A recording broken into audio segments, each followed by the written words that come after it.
Hello ನಮಸ್ಕಾರ ಸ್ನೇಹಿತರೆ. Finally ಒಪ್ಕೊಂಡೇ ಬಿಟ್ಲು ಭಾಗ್ಯ ತಾಂಡವ್ಗೆ divorce ಕೊಡುವುದಕ್ಕೆ. ಡಿವೋರ್ಸ್ ಕೊಡ್ತೀನ ಅಂತ ಏನೋ ಹೇಳಿಬಿಟ್ಲು. ಆದರೆ ನಿಜವಾಗ್ಲೂ ತಾಂಡವ್ ಗೆದ್ದುಬಿಟ್ರೆ ಕೀಳದಿಂದ ಚಾಲೆಂಜಲ್ಲಿ ಏನು ಮಾಡೋದು? ಅದಕ್ಕೋಸ್ಕರ ದೇವ್ರ ಮೊರೆ ಹೋಗ್ತಿದ್ದಾಳೆ ಭಾಗ್ಯ. ದೇವರು ಅವಳ ಹರಕೆನ ಫಲಿಸತ್ತಾ, ಪ್ರತಿಫಲವನ್ನು ಕೊಡುತ್ತಾ? ಏನಾಗಬಹುದು ಇಲ್ಲಿ? ಅವಳಿಗೆ ಸಾಥ್ ಕೊಡೋದು ಯಾರು? ಇದು ಎಲ್ಲವನ್ನ ಕೂಡ ತಿಳ್ಕೊಬೇಕು ಅಂದರೆ ಈಗಲೇ ನಮ್ಮ ಈ ಚಾನಲ್ನ ಸಬ್ಸ್ಕ್ರೈಬ್ ಮಾಡಿ, ಹಾಗೆ ಒಂದು ವಿಡಿಯೋವನ್ನು ಪೂರ್ತಿಯಾಗಿ ನೋಡಿ. ಇಲ್ಲಿ ಭಾಗ್ಯ ತಾಂಡವ್ ಹತ್ರ ಸರಿ ಆಯಿತು, ನಾನು ನಿಮ್ಮಿಂದ ದೂರ ಆಗೋದ್ರಿಂದ ನೀವು ಖುಷಿಯಾಗಿರ್ತೀರಾ ಅಂದರೆ ಸರಿ ಬಿಡಿ, ನಾನು ನಿಮಗೆ ಡಿವೋರ್ಸ್ ಕೊಟ್ಬಿಡ್ತೀನಿ ಅಂತಾಳೆ. ಆದರೆ ಅತ್ತೆ ಮಾತ್ರ ಏನು ಭಾಗ್ಯ, ನಿನಗೆ ಅವನ ರೀತಿಯೇ ತಲೆ ಕೆಟ್ಟಿದ್ಯಾ, ಸುಮ್ಮನೆ ಮನೆಗೆ ಹೋಗೋಣ ಬಾ, ಏನು ಮಾಡ್ತಿದ್ಯಾ ನೀನು? ಡಿವೋರ್ಸ್ ಅಂದರೆ ಸಣ್ಣ ವಿಷಯ ಅಂದ್ಕೊಂಡಿದ್ಯಾ? ಅವನ ಥರನೇ ತಲೆ ಕೆಟ್ಟಾಗ ನೀನು ಆಡ್ತಿದ್ಯಲ್ಲ ಅಂತ ಹೇಳ್ತಿದ್ರೆ, ಇಲ್ಲ ಆತ ಸಂಬಂಧ ಅನ್ನೋದು ಒತ್ತಾಯದಿಂದ ಬರೋದಿಲ್ಲ ಅಂತ ಹೇಳ್ತಿದ್ದಾಳೆ. ಜೊತೆಗೆ ನೀವು ಹೇಳಿದಾಗೆ ನಾನು ಖಂಡಿತ ಡಿವೋರ್ಸ್ ಕೊಡ್ತೀನಿ, ಖುಷಿಯಾಗಿರ್ತೀನಿ ಅಂದರೆ ಅದರಲ್ಲಿ ಏನೂ ಹೆಚ್ಚಿಗೆ ಇಲ್ಲ ಅಂತಾಗ ತುಂಬ thanks Bhagya, thank you so much ಅಂತ ತಾಂಡವ್ ಹೇಳ್ತಾರೆ. ಆದರೆ ಒಂದು ಕಂಡೀಷನ್ ಇದೆ ಅಂತಾರೆ. ಕಂಡೀಷನ ಏನು? ನಿನಗೆ ದುಡ್ಡು ಬೇಕಾ? ಸರಿ ಆಯಿತು, ಏನು ಯೋಚನೆ ಮಾಡಬೇಡ, ಜೀವನಾಂಶನ ತುಂಬ ಒಳ್ಳೆ ಅಮೌಂಟೇ ನಾನು ಕೊಡ್ತೀನಿ ಅಂತಿದ್ದಾರೆ. ಯಾರೇ ಕೇಳಿದ್ದು ನಿಮ್ಮ ಹತ್ರ ಜೀವನಾಂಶನ? ಬರೀ ದುಡ್ಡಿಂದನೇ ಮಾತಾಡ್ತಿರಲ್ಲ ಅಂದಾಗ ಮತ್ತಿನ್ನೇನು ಬೇಕು ನಿನಗೆ? ಷರತ್ತು ಇನ್ನೇನಿದೆ ನನ್ನ ಷರತ್ತು ಅಂತ ತುಂಬ ಅಹಮಲ್ಲಿ ಮಾತಾಡ್ತಿದ್ದಾರೆ ತಾಂಡವ್.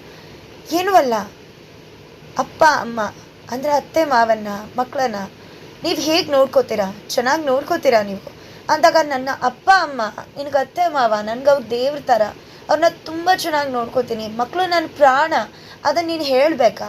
ನಾನು ಎಷ್ಟು ಚೆಂದ ನೋಡ್ಕೋತೀನಿ ನಿಮಗೂ ಗೊತ್ತಲ್ವ, ಮಕ್ಕಳು ಅಂದರೆ ನನಗೆ ಪ್ರಾಣ ಅಂತ. ಅಂದಾಗ ನೀವು ಎಷ್ಟು ಚೆಂದ ನೋಡ್ಕೊಂಡಿದ್ದೀರಾ ಅಂತ ನಾನು ತುಂಬ ಬಾರಿ ನೋಡಿದ್ದೇನೆ ರೀ, ಅದು ಗೊತ್ತಿರೋದ್ರಿಂದನೇ ನಾನು ಈ ರೀತಿ ಮಾತಾಡ್ತಿರೋದು. ಅಂದಾಗ ನೀನೇ ಪ್ರತಿ ಬಾರಿ ಮುಂದೆ ನಿಂತು ನಾನೇ ಅಂದಾಗ ನಾನೆಲ್ಲಿ ನೋಡ್ಕೊಳ್ಳಿ, ನನಗೆಲ್ಲ ಅವಕಾಶ ಸಿಗುತ್ತೆ, ಅದಕ್ಕೋಸ್ಕರ ನೋಡ್ಕೊಳಕ್ಕಾಗಲಿಲ್ಲ ಅಂತಾರೆ. ಹೋ, ಅದಕ್ಕೂ ಕೂಡ ನಾನೇನಾ ಅಂದಾಗ, ಹೌದು ನೀನೇನೆ ಅಂತ ಹೇಳ್ತಿದ್ದಾರೆ ತಾಂಡವ್. ಸರಿ ಆಯಿತು, ನನ್ನ ಷರತ್ತು ಏನೂ ಇಲ್ಲ, ನೀವು ಅತ್ತೆ ಮಾವನ್ನ ಮಕ್ಕಳನ್ನ ಹೇಗೆ ನೋಡ್ಕೋತೀರಾ ಅನ್ನೋದು ನನಗೆ ಗೊತ್ತಾಗಬೇಕು. ನೀವೇನಾದರೂ ಚೆನ್ನಾಗಿ ನೋಡಿಕೊಂಡ್ರೆ ನಾನು ನಿಮಗೆ ಡಿವೋರ್ಸ್ ಪೇಪರ್ಗೆ ಸಿಗ್ನೇಚರ್ ಹಾಕ್ತೀನಿ ಅಂತ.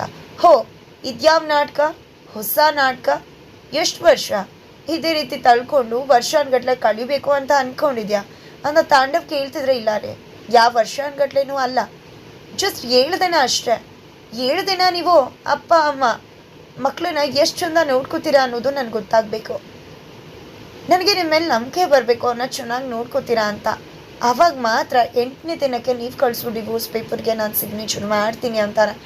ಓ ಮೈ god, thank you Bhagya, thank you so much. ನೀನು ಏನು ಯೋಚನೆ ಮಾಡಬೇಡ, ಖಂಡಿತ ನನ್ನ ಅಪ್ಪ ಅಮ್ಮನ ನನ್ನ ಮಕ್ಕಳನ್ನ ಎಷ್ಟು ಚೆನ್ನಾಗಿ ನೋಡ್ಕೋತೀನಿ ಆ 7 ದಿನ ಅನ್ನೋದು ನಿನಗೂ ಕೂಡ ಗೊತ್ತಾಗುತ್ತೆ.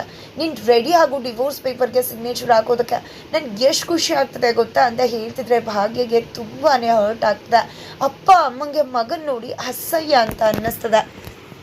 ನಂತರ ಈ ಕಡೆ ಆದರೆ ಅದಕ್ಕೂ ಮೊದಲು ನಾನು ಮನೆಯಿಂದ ಹೋಗಬೇಕು ಅಂದರೆ ನೀವ ಮನೆಗೆ ಬರಬೇಕು.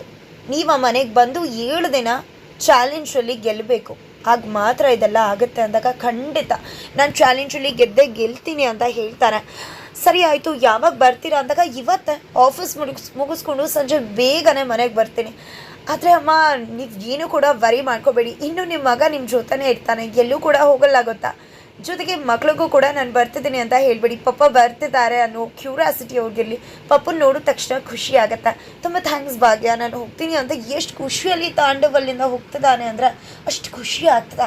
ಆದರೆ ಇಲ್ಲಿ ಅತ್ತೆ ಮಾವ ಮಾತ್ರ ಏನು ಮಾಡ್ತಿದ್ಯಾ ಭಾಗ್ಯ ನೀನು ಅಂತ ಹೇಳ್ತಿದ್ರೆ, ಅತ್ತೆ ಮಾವ ನಾನು ಏನು ಮಾಡ್ತಿದ್ದೀನೋ ಅದು ಸರಿಯಾಗಿ ಮಾಡ್ತಿದ್ದೀನಿ. ಅವ್ರು ಹೀಗೆ ಹೇಳಿದ್ರು, ಯಾರು ನನ್ನನ್ನು ಮದುವೆ ಆಗೋ ಟೈಮಲ್ಲಿ ಇಷ್ಟನಾ ಅಂತ ಕೇಳಲಿಲ್ಲ ಅಂತ. ನನ್ನೂ ಯಾರೂ ಕೇಳಲಿಲ್ಲ ಅತ್ತೆ. ದೊಡ್ಡವ್ರು ಏನು ಹೇಳಿದ್ರು ಅದಕ್ಕೆ ತಲೆ ಬಾಗ್ಬಿಟ್ಟೆ ನಾನು. ದೊಡ್ಡವ್ರ ವಿರುದ್ಧ ಮಾತಾಡೋಕೆ ನನಗೆ ಮನಸ್ಸು ಬರಲಿಲ್ಲ. ನನಗೂ ಯಾರು ಇಷ್ಟನಾ ಅನ್ನೋ ಒಬ್ಬರು ಕೂಡ ಕೇಳಲೂ ಇಲ್ಲ. ಆದರೆ ನನ್ನ ಅದೃಷ್ಟ, ನಾನು ಒಳ್ಳೆ ಮನೆಗೆ ಬಂದೆ, ಒಳ್ಳೆ ರೀತಿಯೇ ಜೀವನನ ಕಟ್ಕೊಂಡೆ. ಆದರೆ ಇವತ್ತು ಇಂಥ ಪರಿಸ್ಥಿತಿ ಬಂದು ನಿಂತದೆ, ಅದು ಕೂಡ ಏನಾಗುತ್ತೆ ಅನ್ನೋದು ಗೊತ್ತಾಗಬೇಕಿದೆ ಅಂತ ಹೇಳ್ತಿದ್ದಾಳೆ. ಜೊತೆಗೆ ತಾಂಡವ್ ಖುಷಿಯಿಂದ ಹೋಗ್ತಿದ್ರೆ, ಈ ಕಡೆ ಭಾಗ್ಯ ತಾಂಡವ್ ತನ್ನನ್ನು ಧಿಕ್ಕರಿಸಿದ್ದು, ಬೈದಿದ್ದು, ಹಂಗಿಸಿದ್ದು, ಹೊರಟು ಹೋಗು ನನ್ನ ಜೀವನದಿಂದ ಅಂತ ಹೇಳಿದ್ದು, ನನ್ನ ಮನೆಯಲ್ಲಿ ನಾನು ಇಂಪಾರ್ಟೆಂಟಾಗಿ ಬೇಕಾಗಿರೋದು ನೀನಲ್ಲ, ಎಲ್ಲಿ ಬೇಕಿದ್ರೂ ಹೋಗು ತೊಲಗಿ ಅಂತ ಹೇಳಿದ್ದು, ಕಾಲಿಟ್ಕೊಂಡು ಕೇಳ್ಕೊಂಡಾಗಲೂ ಒದ್ದಿ ಕಳಿಸಿದ್ದು. ನೀನೇನು CEO ಹೆಂಡತಿ ಥರ ಇದೆಯಾ, 2.5 ಲಕ್ಷ ಸಂಬಳ ತಗೊಳ್ಳು CEO ಹೆಂಡತಿ ಥರ, ಕೆಲಸದವಳ ಥರ ಇದೆಯಾ ಅಂತ ಆಡ್ಕೊಂಡಿದ್ದು ಎಲ್ಲವೂ ಕೂಡ ನೆನಪಾಗ್ತಿದೆ ಭಾಗ್ಯಗೆ. ಈ ಕಡೆ ಏನು ಮಾಡ್ಕೊಂಡ್ಬಿಟ್ಟೆ ಭಾಗ್ಯ ನೀನು? ಡಿವೋರ್ಸ್ ಅಂದರೆ ಸಣ್ಣ ವಿಷಯ ಅಂದ್ಕೊಂಡ್ಬಿಟ್ಟಿದ್ಯಾ? ಆ ಡಿವೋರ್ಸ್ ಪೇಪರ್ಗೆ ಸಿಗ್ನೇಚರ್ ಹಾಕಿದ್ರೆ ಏನಾಗುತ್ತೆ ಅಂತ ಗೊತ್ತಲ್ವಾ?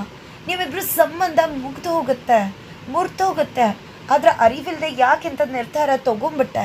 ಅಷ್ಟು ಬಗೆಯಿಂದ ಹೇಳಿದೆ ಹೊರಟು ಬಂದ್ಬಿಡು, ಮಾತಾಡಬೇಡ ಅಂತ. ಅವಾಗ ಮಾತಾಡ್ತೀನಿ, ಸುಮ್ಮನೆ ಇರಿ ಅಂತ ಹೇಳಿ ಇವಾಗ ನೀನು ಮೌನ ಮುರಿದೆ ಕೂತಿದ್ಯಲ್ಲ, ಮಾತಾಡು ಭಾಗ್ಯ ಅಂತ ಕೇಳ್ತಿದ್ರೆ, ನನ್ನ ಸೊಸೆ ಏನು ಮಾಡಿದಾಳೋ ನನ್ನ ಮಗಳು ಅದನ್ನು ಸರಿಯಾಗಿ ಮಾಡಿದಾಳೆ ಕುಸುಮ, ನೀನೇನು ಯೋಚನೆ ಮಾಡಬೇಡ ಅಂತಾರೆ.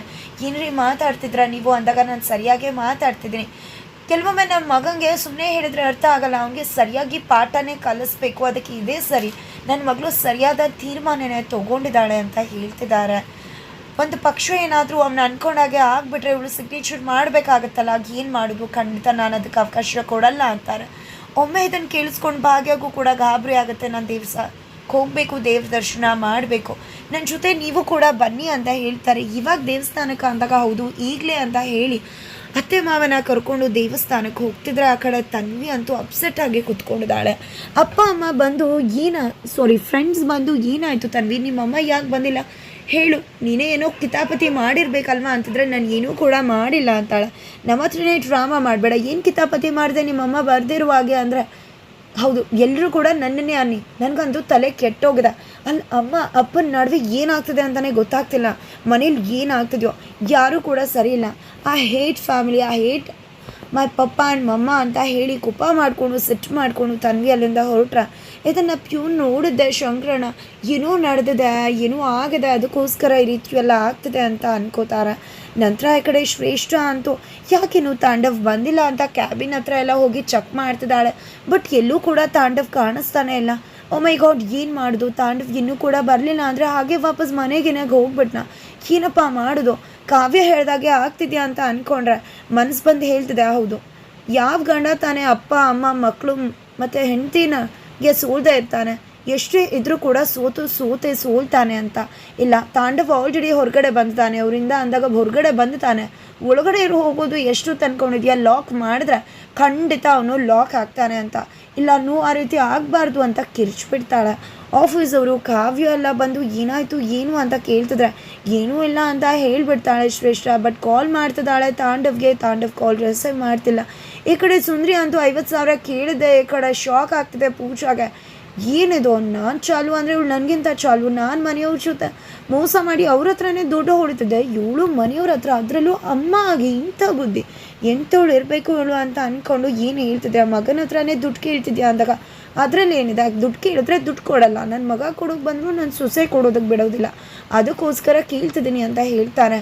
ಹೋ ಶ್ರೇಷ್ಠ ಅಂಥವಳೆ ಬಿಡು, ಅಂಥ ಕೆಲಸನೇ ಮಾಡ್ತಾಳೆ ಅಂತ ಅಂದ್ಕೊಂಡು ಮೊದಲು ಕಾಲ್ ಮಾಡು, ಅವರಿಬ್ಬರನ್ನ ಆದಷ್ಟು ಬೇಗ ಬರೋಕೆ ಹೇಳು ಅಂತಿದ್ದಾರೆ. ಏನು ಮಾಡೋದು ಇಲ್ಲಿ? ತರುಣ್ ನಂಬರ್ ಸಿಗ್ತಿಲ್ಲ, ತರುಣ್ ಯಾರು ಅಂತ ಗೊತ್ತಾಗ್ತಿಲ್ಲ. ಈ ಕಡೆ ತಾಂಡವ್ ಭಾವಂಗೆ ತುಂಬಾ ರೆಸೆಂಬ್ಲೆನ್ಸ್ ಆಗ್ತಾ ಇದೆ. ಏನಪ್ಪ ಮಾಡಲಿ, ಫೈನಲಿ ಹೇಗೂ ಇಲ್ಲಿಗೆ ಬಂದಿದ್ದೀನಿ, ಇಷ್ಟೊತ್ತು ಕೂತಿರೋದಕ್ಕೆ ನಾನು ಕಂಡು ಹಿಡ್ಕೊಂಡೇ ಹೋಗಬೇಕು, ಆಗ ಮಾತ್ರ ಸಾರ್ಥಕತೆ ಸಿಗತ್ತೆ ಅಂತ ಹೇಳಿ ಪಟ್ಟಿಡ್ಕೊಂಡು ಪೂಜಾ ಅವ್ರ ಮನೇಲೆ ಜಾಂಡ ಊರಿ ಕೂತ್ಕೊಂಡ್ಬಿಡ್ತಾಳೆ. ನಂತರ ದೇವಸ್ಥಾನಕ್ಕೆ ಬರ್ತಾರೆ. ದೇವಸ್ಥಾನದಲ್ಲಿ ಈ ಕಡೆ ಭಾಗ್ಯ ಒಂದು ಮನೆ ರೀತಿ ಇರ್ತಕ್ಕಂಥ ಒಂದು ಮಣ್ಣಿನಿಂದ ಮಾಡಿರೋ ಅಂಥ ಒಂದು ಮಡಿಕೆನ ತೊಗೊಂಡು ಅರಳಿಕಟ್ಟೆ ಹತ್ರ ಹೋಗಿ ಅದಕ್ಕೆ ತನ್ನ ಮನೆಯವ್ರ ಹೆಸರೆಲ್ಲ ಬರೆದು ಚೀಟಿಲಿ ಆ ಗೂಡು ಒಳಗೆ ಇಟ್ಟು ದೇವ್ರ ಹತ್ರ ಕೇಳ್ಕೊತಿದ್ದಾರೆ. ದೇವ್ರ, ನಾನು ಕೂಡ ಸಾಮಾನ್ಯರಲ್ಲಿ ಸಾಮಾನ್ಯ ಹೆಣ್ಮಗಳು, ನನ್ನ ಜೀವನದ ದೋಣಿ ಮುಳುಗಿ ಹೋಗ್ತದೆ, ನನ್ನ ಸಂಸಾರದ ಒಂದು ಸೇತುವೆ ಮುರಿದು ಹೋಗ್ತದೆ, ದಯವಿಟ್ಟು ಅದನ್ನು ಮುರಿದಿರುವ ಹಾಗೆ ಮಾಡು, ನನ್ನ ಜೀವನ ನನ್ನ ಸಂಸಾರನ ಸರಿ ಮಾಡು, ನನ್ನ ಗಂಡಂಗೆ ಒಳ್ಳೆ ಬುದ್ಧಿ ಕೊಟ್ಟು ನನ್ನ ಸಂಸಾರ ಮುರಿದಿರುವ ಹಾಗೆ ನೋಡ್ಕೊಳ್ಳೋದು ನಿನ್ನ ಕರ್ತವ್ಯ, ದಯವಿಟ್ಟು ನನ್ನ ಸಂಸಾರನ ಕಾಪಾಡು ಅಂತ ಕೇಳ್ಕೊತಿದ್ದಾರೆ. ಖಂಡಿತ ಭಾಗ್ಯ ಹರಕೆ ಖಂಡಿತ ಫಲಿಸುತ್ತೆ. 7 ದಿನದಲ್ಲಿ ಭಾಗ್ಯ ಹೇಗೆ ನೋಡ್ಕೋತಾ ಇದ್ಲು ತನ್ನ ಕುಟುಂಬನ ಅನ್ನೋ ಸತ್ಯ ತಾಂಡವ್ಗೆ ಅರಿವಾಗೇ ಆಗತ್ತೆ. ಫೈನಲಿ ತಾಂಡವ 7 ದಿನದ ಚಾಲೆಂಜಲ್ಲಿ ಸೋಲೋದಂತೂ ಸಿದ್ಧ ಅಂತ ಅನ್ನಿಸ್ತದೆ. ಆದರೆ ಇಲ್ಲಿ ಶ್ರೇಷ್ಠನ ಎದುರಿಸೋದು ತಾಂಡವ್ಗೆ ಕಷ್ಟ ಆಗುತ್ತೆ. ಬಿಕಾಸ್ ಮನೆಗೆ ಹೋಗ್ತೀನಿ ಅಂತ ಹೇಳ್ತಿದ್ರೆ ಈ ಕಡೆ ಶ್ರೇಷ್ಠಗೆ ಅದೇ ವೀಕಲ್ಲಿ ಮದುವೆ ಇರೋದ್ರಿಂದ ಅವನನ್ನು ಕಳಿಸ್ಕೊಡೋದು ತುಂಬಾ ಕಷ್ಟ ಆಗ್ತದೆ. ಆದರೆ ಇಲ್ಲಿ ತಾಂಡವ್ 7 ದಿನ ಅಷ್ಟೇ ಡಿವೋರ್ಸ್ ಸಿಗುತ್ತೆ ಅಂತ ಹೇಳಿ ಶ್ರೇಷ್ಠನ ಮನವೊಲಿಸಿ ಫೈನಲಿ ಮನೆಗೆ ಎಂಟ್ರಿ ಕೊಡ್ತಿದ್ದಾರೆ. ಹಾಗಿದ್ರೆ ಮುಂದೆ ಏನಾಗ್ಬೋದು, ಏನಾಗತ್ತೆ ತಿಳ್ಕೋಬೇಕು ಅಂದರೆ ಮುಂದಿನ ವೀಕ್ಷೆಗೋಸ್ಕರ ವೀಚ್ ಮಾಡಿ.